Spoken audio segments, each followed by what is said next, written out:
সাহাবায়ে কেরাম কেমন ছিলেন? জিবরিল আমিন আসলেন, মসজিদে নববীর পাশে মানব সুরতে দাঁড়িয়ে আছেন। সবার শেষে যিনি বের হবে তাকে প্রশ্ন করার জন্য আল্লাহ যখন বলেছে তাকেই প্রশ্ন করব। দেখা গেল সাহাবায়ে কেরাম নামাজ শেষ করার পর একজনের পর একজন বের হয়ে যাচ্ছেন। রাহমাতুল লিল আলামিন আপন হুজরা শরীফে চলে গেলেন। ওই মসজিদ একজনে পরিষ্কার করছেন, মসজিদের দরওয়াজা, মসজিদের জানালাগুলো বন্ধ করে মসজিদকে পরিষ্কার করে মসজিদের শাহী গেট বন্ধ করে যখন বের হচ্ছেন, জিবরিল আমিন সামনে গিয়ে হাজির।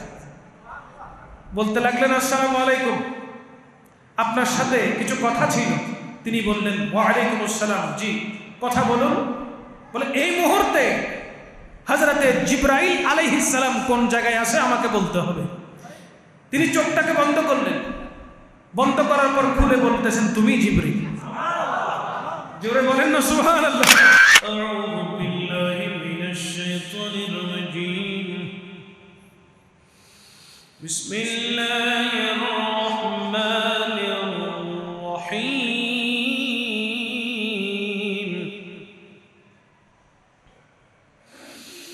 মুহাম্মাদুর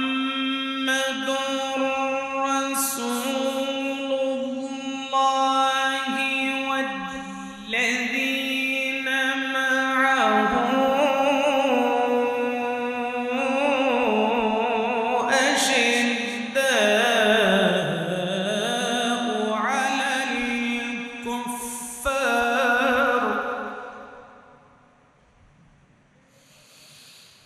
والذين معه أشداء على الكفار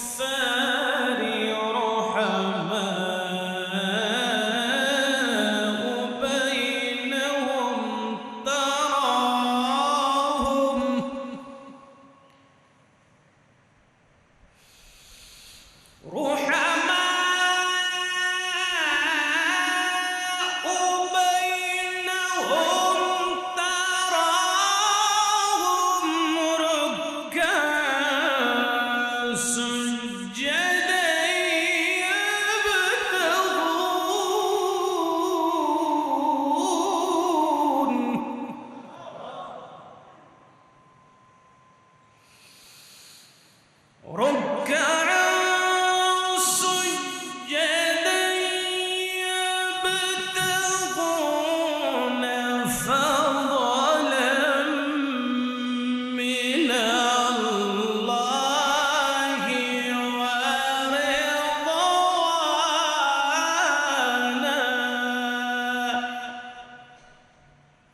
صدق الله المولانا العظيم وصدق رسوله النبي الحبيب الكريم ونحن على ذلك لمن الشاهدين والشاكرين والحمد لله رب العالمين رب صل وسلم وبارك عليه।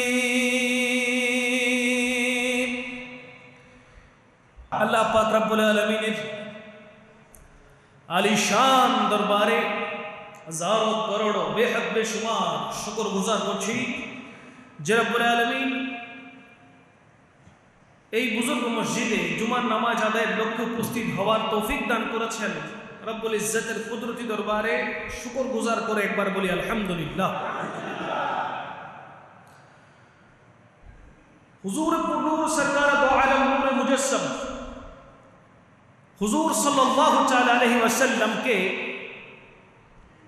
যারা অনুসরণ এবং অনুকরণ করেছে তাদেরকে বলা হয় সাহাবা। ঈমানের চোখে রহমাতুল লিল আলামিনকে যারা দেখেছে এবং ঈমান নিয়ে দুনিয়া থেকে যারা পরজগতে পদার্পণ করেছে তথা ইন্তেকাল করেছে তারাই হচ্ছে আসহাবে রাসূল সাল্লাল্লাহু আলাইহি ওয়াসাল্লাম, আমার নবীর সাহাবীগণ। ওই সাহাবায়ে কিরামদের ব্যাপারে রাসূল আরবি সাল্লাল্লাহু আলাইহি ওয়াসাল্লাম পবিত্র ইরশাদে মুবারাকা করছেন। আমার এক একজন সাহাবী আসমানের তারার মতো।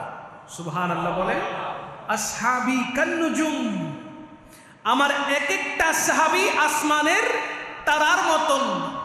কেন আসমানের তারার মতো কেন বলেছে? যারা সমুদ্রে জাহাজ চালায়, ওই নাবিকদেরকে যদি জিজ্ঞাসা করেন,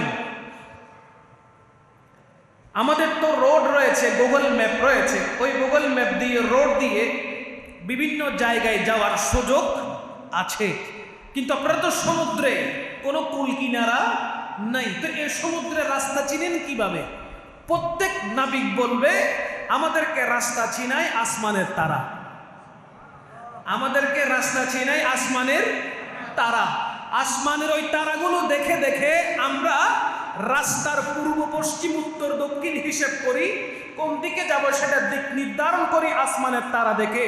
দেখেন আমার রাসূল পাক সাল্লাল্লাহু আলাইহি ওয়াসাল্লাম বলতে লাগলেন, আমার প্রত্যেকটা সাহাবী আসমানের তারার মতো। তার মানে কোন এক সাহাবীর দিক নির্দেশনা যদি তুমি নিয়ে নাও, তোমার জীবন ধন্য হয়ে যাবে। তুমি পথ খুঁজে পাবে, কোন পথে চললে জান্নাত পাওয়া যাবে, কোন পথে চললে আল্লাহর রাসূল রাজি হয়ে যাবে।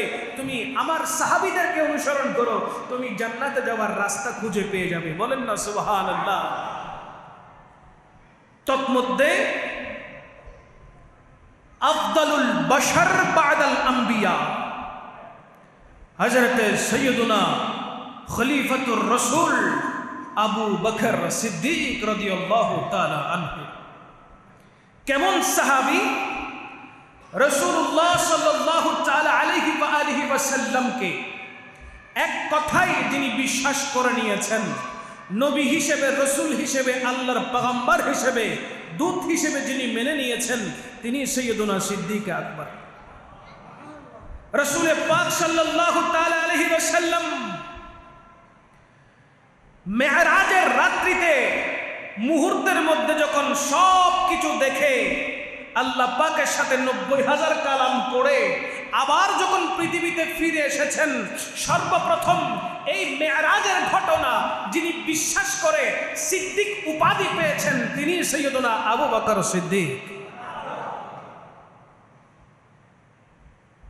রাসূল পাক সাল্লাল্লাহু আলাইহি ওয়াসাল্লাম যাকে নিয়ে গারে তুরের মধ্যে অবস্থান করেছেন, যেই এক রাতের সওয়াব গোটা জগতের সৃষ্টির সমস্ত সওয়াব এক দাড়ি পাল্লায় রাখলে সিদ্দিক আকবরের ওই এক রাতের সওয়াবের সমতুল্য হবে? সমতুল্য হবে না। এমন মর্যাদা সম্পন্ন যিনি, তিনি হলেন হযরতে সাইয়্যিদুনা আবু বকর সিদ্দিক রাদিয়াল্লাহু তাআলা। জোরে বলেন না সুবহানাল্লাহ। আল্লাহ পাক রব্বুল আলামিন কোরআনুল কারীমে ৪৮ নম্বর সূরা, সূরা ফাতাহ এর ২৯ নম্বর আয়াতে আল্লাহ সুবহানাহু ওয়া তাআলা ঘোষণা দিচ্ছেন, বিসমিল্লাহির রহমানির রহিম, মুহাম্মাদুর রাসূলুল্লাহি ওয়াল্লাযীনা মা'আহু আশিদ্দাউ আলাল কুফফার। বলেন না সুবহানাল্লাহ। ওয়াল্লাযীনা মা'আহু, সাহাবায়ে কেরামের কথা আমার আল্লাহ কোরআনে বলেছেন। মুহাম্মাদুর রাসূলুল্লাহ সরকারে পাক সাল্লাল্লাহু তাআলা আলাইহি ওয়াসাল্লামের সহচর, ওয়াল্লাযীনা মাহু, তার সহচর মানে সাহাবায়ে কেরাম, আশিদ্দাউ আলাল কুফফার, কাফেরদের প্রতি ওনাদের অবস্থান বড় কঠোর। বলেন না সুবহানাল্লাহ। কাফেরদের প্রতি ওনাদের অবস্থান বড় কঠোর। রুহামাউ বাইনহুম তারাহুম রুকআন সুজদান ইয়াবতাগুন।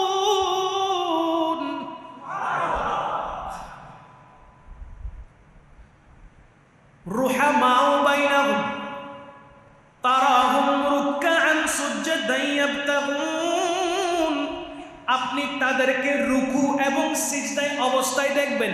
সুবহানাল্লাহ। ফাদলাম মিনাল্লাহি ওয়া রিদওয়ানা, আল্লাহর অনুগ্রহ এবং সন্তুষ্টি কামনার জন্য আপনার সাহাবায়ে কেরাম রুকু এবং সিজদায় অবস্থায় আপনি দেখতে পাবেন। বলেন না সুবহানাল্লাহ। যাদের সাথে কাফেরদের কোনো সম্পর্ক, যাদের সাথে মুশরিকদের সাথে কোনো সম্পর্ক, যাদের সাথে মুনাফিকদের সাথে কোনো সম্পর্ক, যারা হলো সত্যের মাপকাঠি, বলেন না সুবহানাল্লাহ। আমার রাসূল পাক সাল্লাল্লাহু তাআলা আলাইহি ওয়াসাল্লাম সাহাবায়ে কেরামদের ব্যাপারে বলেছেন, যারা আমার সাহাবায়ে কেরামদেরকে কটূক্তি করবে, যারা আমার সাহাবায়ে কেরামদেরকে কষ্ট দিবে, শুনে নাও, তারা আমি রাসূল পাক সাল্লাল্লাহু আলাইহি ওয়াসাল্লামকে কষ্ট দিয়েছে। যারা আমার নবীকে কষ্ট দেয়, তারা কাকে কষ্ট দেয়? বলেন না কাকে? রাহমাতুল লিল আলামিন যদি কষ্ট পেয়ে যায়, আমার আল্লাহ পাক রব্বুল আলামিন ওই বান্দার উপর সন্তুষ্ট হয়? বলেন না, সন্তুষ্ট হয় না? রাহমাতুল লিল আলামিন কষ্ট পেয়ে গেলে আল্লাহ কষ্ট পায়, আল্লাহ আঘাত পায়, আর আল্লাহ আঘাত পেলে ওই বান্দার উপর রহমত নয় গজব নাজিল হয়ে যায়, ঠিক কি না? এই জন্য সাহাবায়ে কেরামদের সাথে কথা বলার সময়, সাহাবায়ে কেরামের শানে কথা বলার সময় বড় চুলচেরা বিশ্লেষণ করতে হবে, ঠিক কিনা বলেন? হযরতে কাতিবে ওহী আমিরে মুআবিয়া রাদিয়াল্লাহু তাআলা, তিনি হলেন সাহাবী চিনার পুলসিরাত। সুবহানাল্লাহ বলেন। তিনি হলেন সাহাবীকে মান্য করার পুলসিরাত। হযরত সাইয়্যিদুনা আমিরে মুআবিয়া রাদিয়াল্লাহু তাআলা। কারণ এমন অনেক মুসলমান ভাইরা রয়েছেন যারা সাইয়্যিদুনা আমিরে মুআবিয়া রাদিয়াল্লাহু তাআলার শানে কটূক্তি করছে, ঠিক কিনা বলেন? সাহাবায়ে কেরামকে মহব্বত করার কথা রাহমাতুল লিল আলামিন বলেছেন। সাহাবায়ে কেরামদেরকে ইজ্জত করার কথা রাহমাতুল লিল আলামিন বলেছেন। কোন সাহাবীকে, কোন সাহাবীর শানে, কোন সাহাবীর মান সম্মানে, ইজ্জতে আঘাত করার কোন ক্ষমতা বর্তমান যুগের কোন উম্মতের কাছে কি থাকতে পারে? বলেন না পারে? আরে সাহাবায়ে কেরামের পদমর্যাদা কত উঁচু!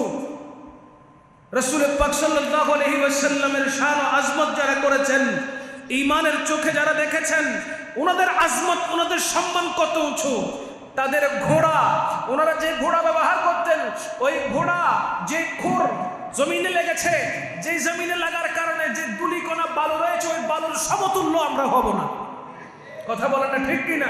কিন্তু কথা বলার সময় আমরা কটূক্তিমূলক শব্দ ব্যবহার করি, ওনারা কষ্ট পান, এমন শব্দ আমাদের মুখ থেকে বের হয়।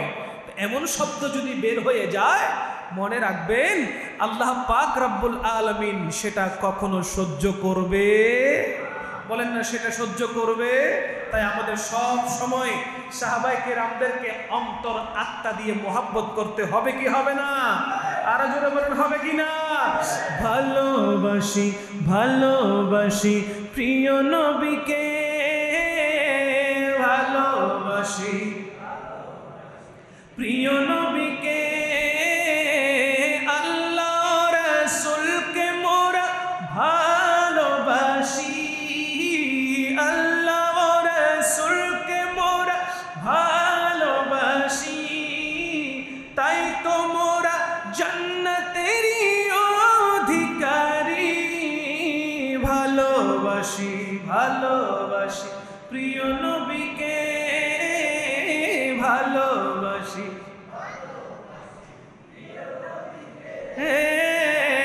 ভালোবাসি, ভালোবাসি প্রিয় নবীকে।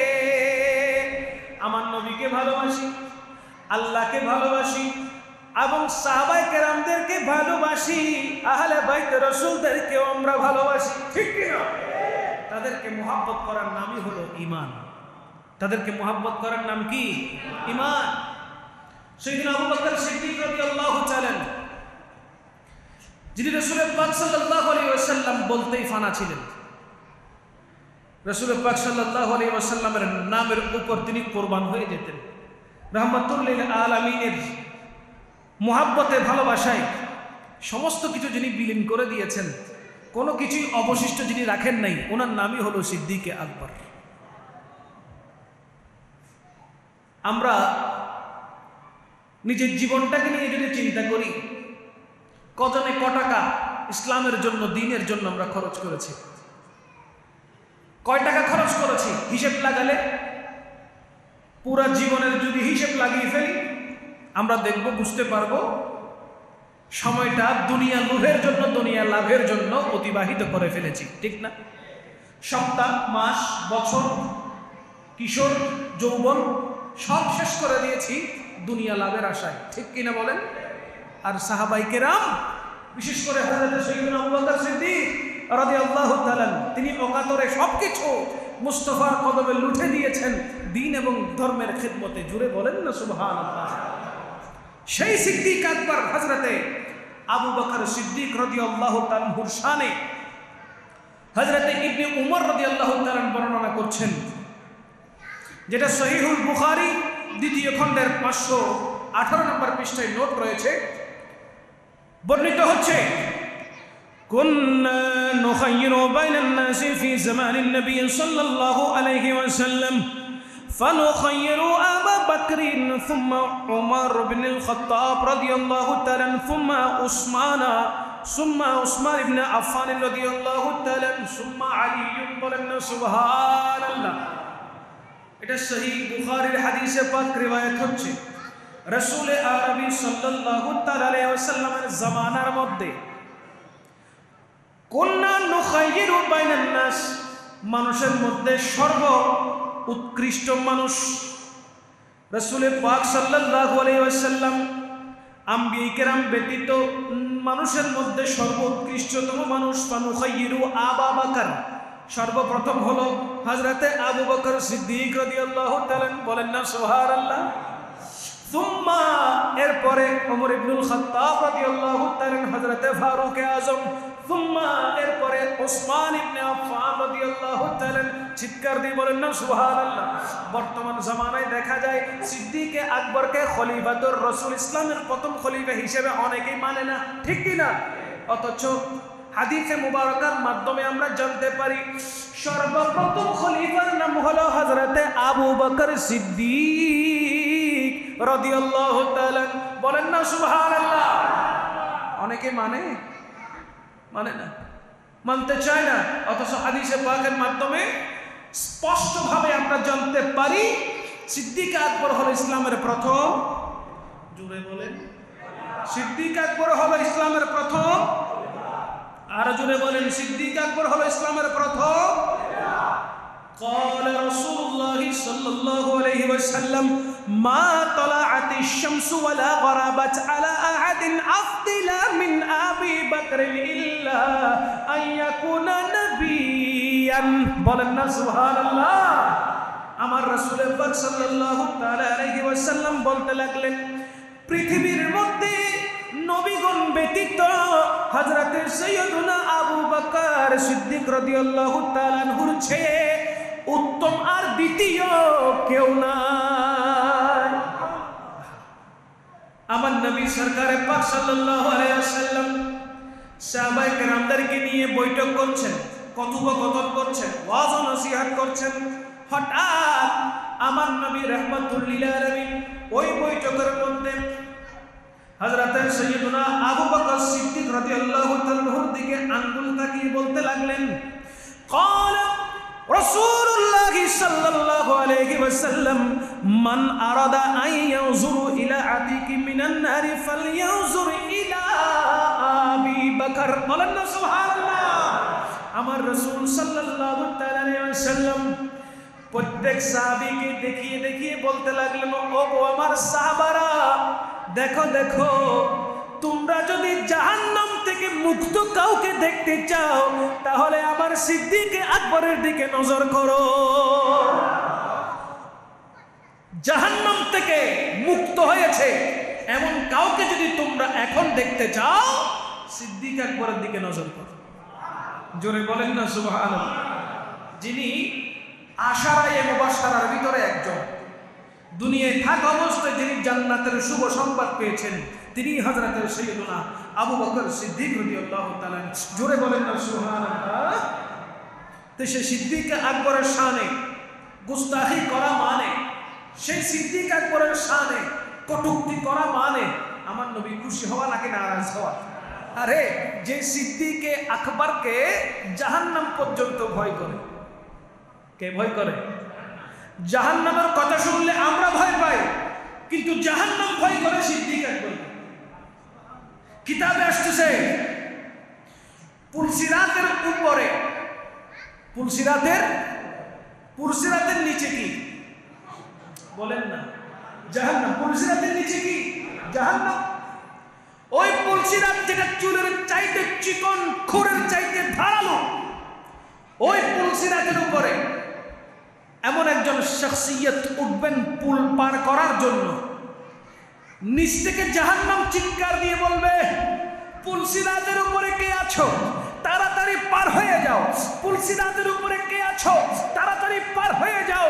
জাহান্নামকে প্রশ্ন করা হবে, ও জাহান্নাম, এতক্ষণ তো তুই কথা বলিস নাই, আওয়াজ করিস নাই, এখন কেন তুই চিল্লাচ্ছিস? এখন কেন তুই আওয়াজ করছিস? আরে আমার উপরে, পুলসিরাতের উপরে যে রয়েছে তার নূরের তাজাল্লিতে আমি আগুন তো ঠান্ডা হয়ে যাচ্ছি, তার নূরের তাজাল্লিতে আমি আগুন ঠান্ডা হয়ে যাচ্ছি। তাড়াতাড়ি বলো তাকে পার হয়ে যেতে। জানি না কে উঠেছে। আরে তুই জানিস না তিনি কে? তার পরিচয় কি তুই জানিস না? জাহান্নাম সে কে?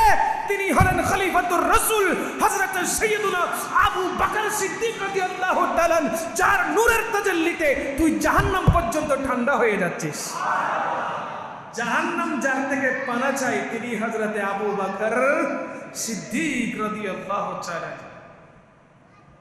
যার ফয়সালা রাহমাতুল লিল আলামিন খুশি হয়ে যেতেন, যার রাজামন্দি রাসূল পাক সাল্লাল্লাহু আলাইহি ওয়াসাল্লামের ইশারা থাকতো। জোরে বলেন না সুবহানাল্লাহ। এত মুহাব্বত, এত ভালোবাসা সিদ্দিক আকবর এবং আমার রাসূলের মধ্যে ছিল। সাহাবায়ে কেরাম তো বহু রয়েছে, কিন্তু আমার রাসূল পাক সাল্লাল্লাহু আলাইহি ওয়াসাল্লামের সাথে বেশি মুহাব্বতের সম্পর্ক, জিল্লে নবুওয়া যাকে বলা হতো, মুস্তাফার ছায়া যাকে বলা হতো, তিনি হচ্ছেন হযরত সাইয়্যিদুনা আবু বকর সিদ্দিক রাদিয়াল্লাহু তাআলা। মুহাব্বতের আওয়াজে বলি আলহামদুলিল্লাহ। আমরা সেই সিদ্দিক আকবরকে মুহাব্বত করি কি করি না? আরো জোরে বলেন না। হযরত সিদ্দিক আকবর রাদিয়াল্লাহু তাআলা, যিনি আল্লাহ পাক রব্বুল আলামিনের দরবারে এমন ভাবে মকবুল হয়েছেন, যে কোনো অঙ্গ স্পর্শ করে দোয়া করলে দোয়া কবুল হয়ে যেত। সিদ্দিক আকবরের যে কোনো অঙ্গ ধরে দোয়া করলে দোয়া কবুল হয়ে যেত। বৈঠকের মধ্যে আমার রাসূল পাক সাল্লাল্লাহু তাআলা আলাইহি ওয়াসাল্লাম দরস দিচ্ছেন, ওয়াজ ও নসিহত করছেন। ওই অবস্থার মধ্যে একজন অন্ধ সাহাবী, চোখে দেখে না, অন্ধ সাহাবী, তিনি সাহায্য তালাশ করছেন। ওই অবস্থায় বৈঠকের ভিতর থেকে হযরত সাইয়্যিদুনা আবু বকর সিদ্দিক রাদিয়াল্লাহু তাআলা উঠে ওনার সামনে আসলেন। আসার পর জিজ্ঞেস করছেন, আপনার কি লাগবে আমাকে বলেন, আমি আবু বকর সেটা ব্যবস্থা করে দিব। তখন ওই অন্ধ সাহাবী চোখ দিয়ে পানি ছেড়ে দিয়ে সিদ্দিক আকবরের যে দাড়ি মুবারক ও চেহারায় হাত বলিয়ে দাড়ি মুবারক ধরলেন। এইভাবে দাড়ি মুবারক ধরে বলছেন, ওগো বারিলাহি, সিদ্দিক আকবরের এই দাড়ি মুবারকের ওসিলাই তুমি আমার অন্ধত্বকে দূর করে দাও। জোরে বলবেন না সুবহানাল্লাহ। ওগো বারিলাহি, তুমি আমার চোখগুলোকে ভালো করে দাও, আমার অন্ধত্ব দূর করে দাও, আমার দৃষ্টিশক্তি তুমি ফিরিয়ে দাও। এই দোয়া করার দেরি হয়েছে, সাথে সাথে জন্মান্ধ ওই সাহাবী সিদ্দিক আকবরের দাড়ি মুবারকের ওসিলায় সম্পূর্ণ সুস্থ হয়ে গেছে, দৃষ্টিশক্তি ফিরে পেয়েছে। জোরে বলেন না সুবহানাল্লাহ। সিদ্দিক আকবরের দাড়ি ধরলে দোয়া, বলেন না দোয়া। সিদ্দিক আকবরের দাড়ি মুবারক ধরে দোয়া করলে দোয়া। শুধু তাই নয়, ওই বৈঠকের মধ্যে আল্লাহর পক্ষ থেকে হযরতে জিবরাইল আলাইহিস সালাম আমার নবীর দরবারে হাজির হয়ে গেলেন। হাজির হওয়ার পর জিবরাইল আলাইহিস সালাম রাহমাতুল লিল আলামিনকে সালাম পেশ করলেন। সালাম দেওয়ার পর তিনি বলতে লাগলেন, লাউ আকসামা আলা কুল্লি আ'মা বিহুরমাতি শাইবাতি আবি বকর সিদ্দিক রাদিয়াল্লাহু তাআলা লারাদ্দাতু আলাইহি বাসারাহু ওয়া মা তারাকতু আলা ওয়াজহিল আরদি আ'মা। বলেন না সুবহানাল্লাহ। জিবরাইল আমিন এসে বলতে লাগলেন, ইয়া রাসূলুল্লাহ সাল্লাল্লাহু তাআলা আলাইহি ওয়াসাল্লাম, যে অন্ধ ব্যক্তি চোখের দৃষ্টি সিদ্দিক আকবরের দাড়ি মুবারকের ওসিলাতে ফেরত পেয়েছে, আজকে যদি ওই ব্যক্তি শুধুমাত্র নিজের জন্য দোয়া না করে, যদি বিশ্বের সমস্ত অন্ধ মানুষের জন্য দোয়া করত, আল্লাহ পাক রব্বুল আলামিন গোটা দুনিয়ার মধ্যে আর কোন অন্ধ ব্যক্তি রাখতেন না। যদি ওই অন্ধ ব্যক্তি আল্লাহর দরবারে সিদ্দিক আকবরের দাড়ি মুবারকের ওসিলাতে শুধু নিজের জন্য নয়, গোটা কায়নাতের অন্ধ ব্যক্তির জন্য দোয়া করতেন, আল্লাহ পাক এই পৃথিবীর জমিনের মধ্যে কিয়ামত পর্যন্ত আর কোন অন্ধ ব্যক্তি রাখতেন না। জোরে বলেন না সুবহানাল্লাহ। সিদ্দিক আকবরের দাড়ি মুবারকের মূল্য আল্লাহর কাছে আছে না নাই? জোরে বলেন আছে না নাই? ওই সিদ্দিক আকবরের শানে গুস্তাখি করছে এমন অনেক নাবালেগ মুসলমান আছে না নাই? আমি তাদেরকে নাবালেগ মুসলমান বলি। কি বলি? নাবালেগ মুসলমান। বুড়া হয়ে গেছে তারপরে নাবালেগ বলি। কারণ কি? তারা ইসলামের জন্য এখনো শিশু, ঠিক না? দ্বীনের জন্য, ধর্মের জন্য তারা এখনো, যদিও বা মুখের দাড়ি পেকে গেছে, চুলের চুল পেকে গেছে, জ্ঞান অর্জন করতে করতে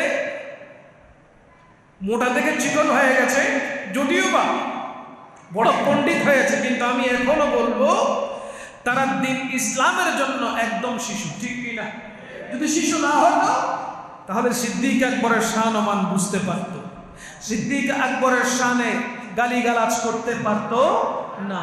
হযরত সৈয়দনা আবু বকরের মহব্বত অন্তরে রাখতো, যাকে আমার নবী মহব্বত করে। আল্লাহ কি বলে জানেন? আমার হাবিব রাহমাতুল লিল আলামিন, আমার হাবিব দয়াল নবী রাহমাতুল লিল আলামিন। ওই রাহমাতুল লিল আলামিনের হাবিবের হাবিবও আমি আল্লাহর হাবিব। তার মানে সিদ্দিক আকবর আমার রাসূলেরও বন্ধু, আল্লাহরও। সরকার পাক সাল্লাল্লাহু আলাইহি ওয়াসাল্লাম হাদিসে মুবারকায় বলতে লাগলেন, সরকার পাক ইরশাদে মুবারকা করতেছেন, আমি যখন মেরাজে গেলাম, কোথায়? আমি যখন মেরাজে গেলাম, ওই মেরাজে সফর করার সময় জান্নাতের যতগুলো দরওয়াজা দেখেছি, পতাকা দেখেছি, পতাকাগুলোর মধ্যে আমার নাম খচিত রয়েছে, এবং আমার নামের পেছনে পেছনে আমি আমার সাহাবী সিদ্দিক আকবরের নামও দেখেছি। বলেন না সুবহানাল্লাহ। ওনার মর্যাদা কতটুকু, ওনার আজমত কতটুকু,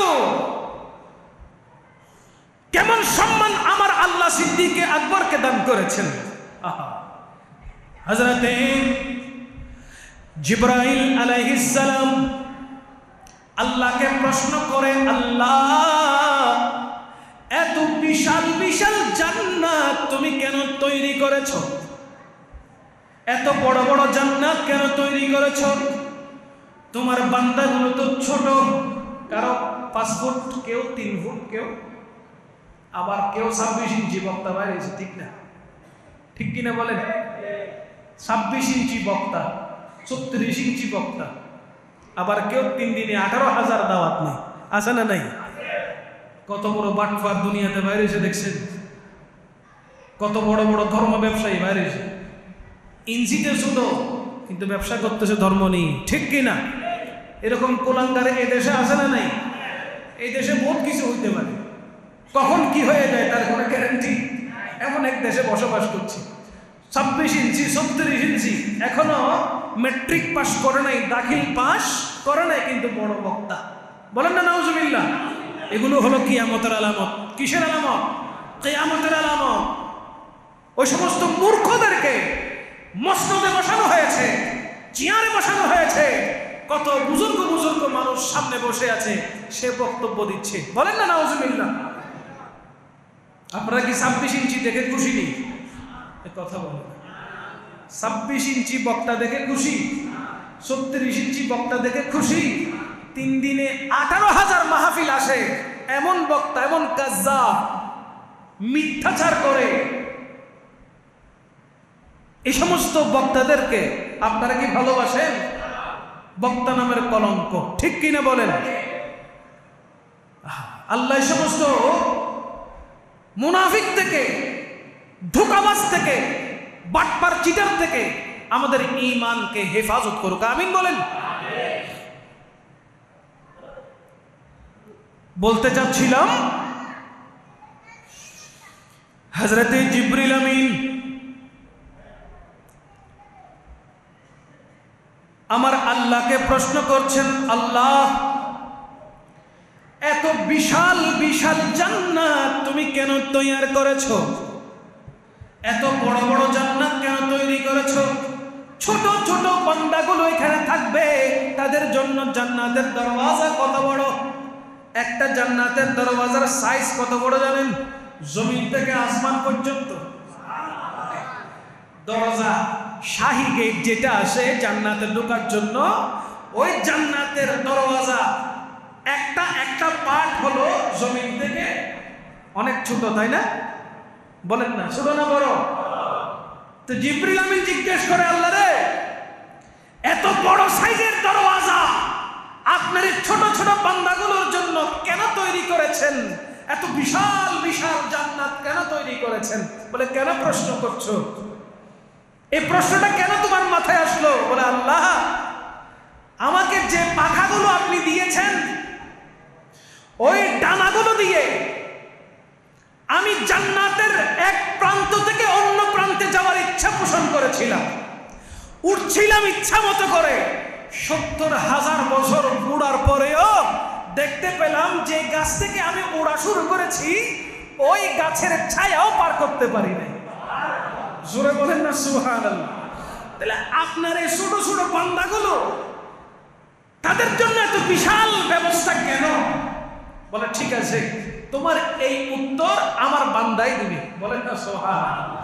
তোমার এই উত্তর আমার বান্দা দিবে। যাও মসজিদে নববীতে যাও, সেখানে গিয়ে সর্বশেষে মসজিদে নববী থেকে যিনি বের হবেন তার থেকে প্রশ্ন করবে, তুমি জিবরাইল আলাইহিস সালাম এখন এই মুহূর্তে কোথায় আছো?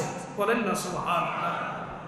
হযরতে জিবরাইল আলাইহিস সালাম মসজিদে নববীতে গেলেন, অপেক্ষা করছেন সবার শেষে কে বের হচ্ছে একটু দেখি। আমাদের এই মসজিদে অনেকেই এমন আছে আজানের আগে মসজিদে এসে বসে থাকে, ঠিক না? এবং নামাজের পরে সুন্নত, নফল, মিলাদ, কিয়াম, আখরি মুনাজাত এবং কবর জিয়ারত করার পরে লাস্টে যায়, এরকম আছে না নাই? আবার অনেকে আসে 2 রাকাত মুসল্লি, আছে না নাই? বুট করে আসলো, ফুট করে গেল, ঠিক না? আসলো আর গেল, খোদার থেকে কি নিবে সেটাও নিজে জানে না। এরকম অনেক নেককার মুসল্লি আছে না নাই? হাত তুলে বসে আছে, কি চাইবে বুঝতেছে না, খালি মাথা চুলকায় আর হাতের চিন্তা করে, আছে না নাই? এখান থেকে যাবো, সাইডটা খাবো, তারপর শুয়ে যাবো, আছে না নাই? সাহাবায়ে কেরাম কেমন ছিলেন? জিবরিল আমিন আসলেন, মসজিদে নববীর পাশে মানব সুরতে দাঁড়িয়ে আছেন। সবার শেষে যিনি বের হবে তাকে প্রশ্ন করার জন্য আল্লাহ যখন বলেছে তাকেই প্রশ্ন করব। দেখা গেল সাহাবায়ে কেরাম নামাজ শেষ করার পর একজনের পর একজন বের হয়ে যাচ্ছেন। রাহমাতুল লিল আলামিন আবুল হুজরা শরীফে চলে গেলেন। ওই মসজিদ একজনে পরিষ্কার করছেন, মসজিদের দরওয়াজা, মসজিদের জানালাগুলো বন্ধ করে মসজিদকে পরিষ্কার করে মসজিদের শাহী গেট বন্ধ করে যখন বের হচ্ছেন, জিবরিল আমিন সামনে গিয়ে হাজির। বলতে লাগলেন, আসসালামু আলাইকুম, আপনার সাথে কিছু কথা ছিল। তিনি বললেন, ওয়া আলাইকুম আসসালাম, জি কথা বলুন। বলে, এই মুহূর্তে হযরতে জিবরাইল আলাইহিস সালাম কোন জায়গায় আছে আমাকে বলতে হবে। তিনি চোখটাকে বন্ধ করলেন, বন্ধ করার পর খুলে বলতেছেন, তুমি জিবরিল। জোরে বলেন না সুবহানাল্লাহ। তিনি চোখটাকে বন্ধ করলেন, বন্ধ করে খুললেন, খুলে বলতেছেন, তুমি জিবরিল। হঠাৎ এই প্রশ্নের উত্তর জানার সাথে সাথে তিনি আল্লাহু আকবার করে চিৎকার দিয়ে উঠলেন। তিনি বলতে লাগলেন, আমি জিবরিল, এই কথা আপনি বুঝলেন কেমন করে? আরে বুঝবো না কেন? আল্লাহ পাক রব্বুল আলামিন রাহমাতুল লিল আলামিনের বদৌলতে আমাকে এমন ক্ষমতা দান করেছে, তুমি আমার সামনে আছো সেটা বুঝতে দেরি হয় নাই। কেন দেরি হয় নাই? বলে, চক্ষুটাকে বন্ধ করার সাথে সাথে আমি 7 জাহান্নাম ঘুরে এসেছি, 8 জান্নাত ঘুরে এসেছি, আরশ, কুরসি, লৌহ, কলম, চাঁদ, সিতারা, জমিন, আসমান সবগুলো জায়গায় ঘুরে এসেছি, কোথাও তোমাকে দেখতে পাই নাই। তখন বুঝে নিলাম তুমি আমার সামনে দাঁড়িয়ে আছো, তুমি জিবরিল ছাড়া আর কেউ হতে পারো না। আল্লাহ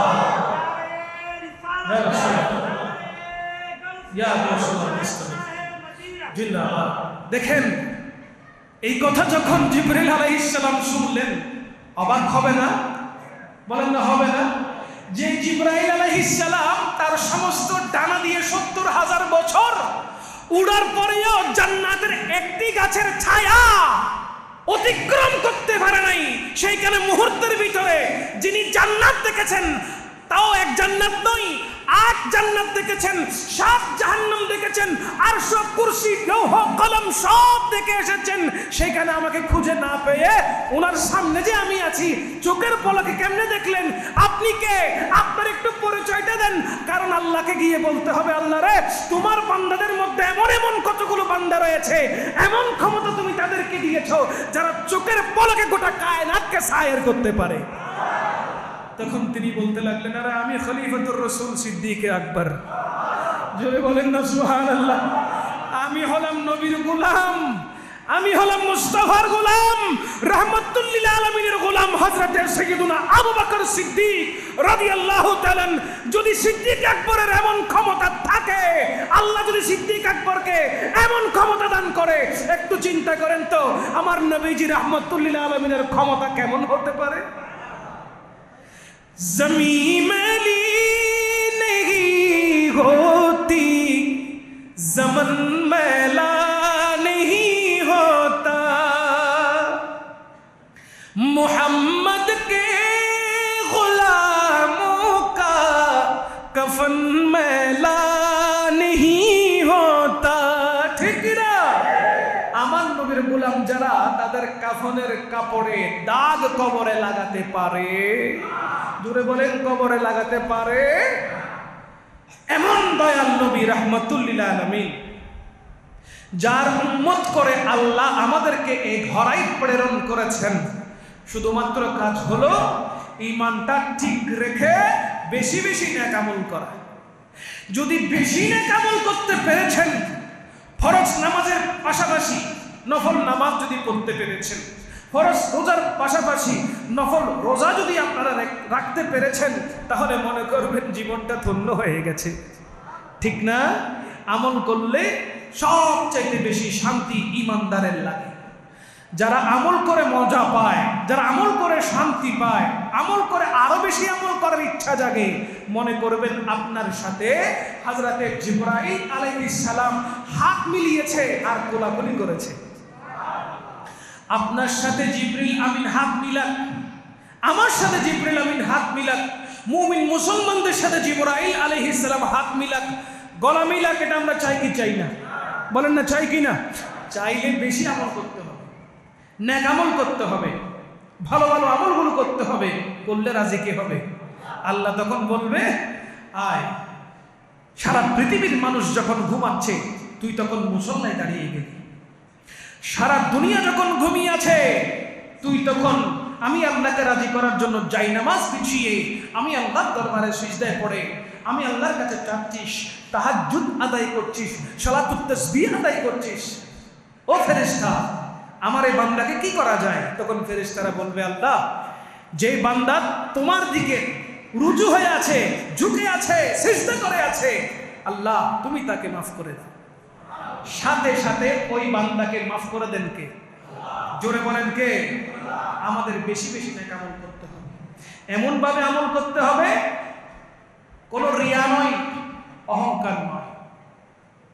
অহংকার ছাড়া, রিয়া ছাড়া আমাদেরকে খুশু হুজু নিয়ে একদম একাগ্র চিত্তে বড় মুহাব্বতের সাথে আমাদেরকে নামাজ আদায় করতে হবে, ইবাদত করতে হবে। ওই ইবাদতের মাধ্যমে, ওই নেক আমলের মাধ্যমে আল্লাহ পাক রব্বুল আলামিন আপনাদের উপরে আমাদের উপর দয়া করবেন, রহমত করবেন। ওই রহমত নিয়ে আমরা যেন কাল ময়দানে মেহশরে রাহমাতুল্লিল আলামিনের সামনে যেন উপস্থিত হতে পারে। আল্লাহ আমাদেরকে সেই তৌফিক দান করুন।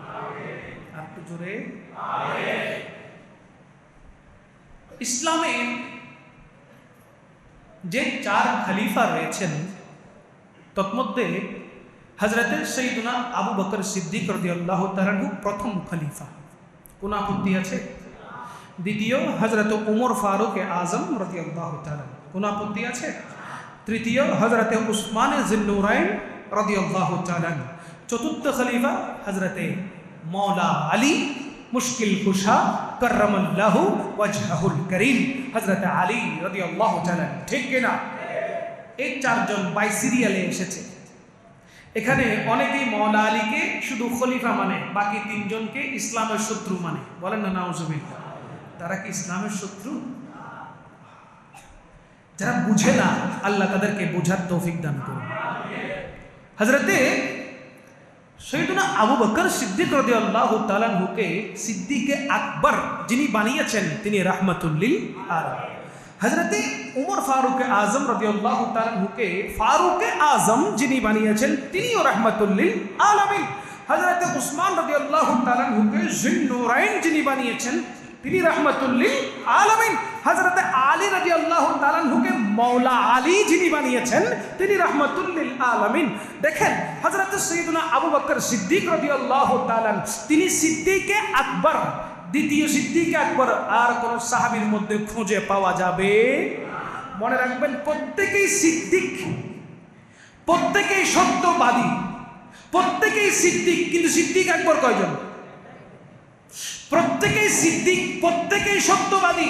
ফারুক আজম সত্যবাদী, উসমান জুন্নুরাইন সত্যবাদী, মওলা আলী সত্যবাদী, হযরতে আবু হুরায়রা রাদিয়াল্লাহু তাআলা সত্যবাদী, হযরতে আনাস বিন মালিক রাদিয়াল্লাহু সত্যবাদী।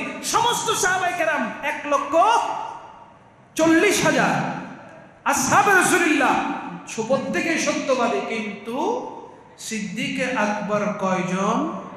জোরে বলেন কয়জন? তিনি হলেন হযরতে আবু বকর সিদ্দিক রাদিয়াল্লাহু তাআলা। তিনি বড় সত্যবাদী, উপাধি দিয়েছেন রাহমাতুল লিল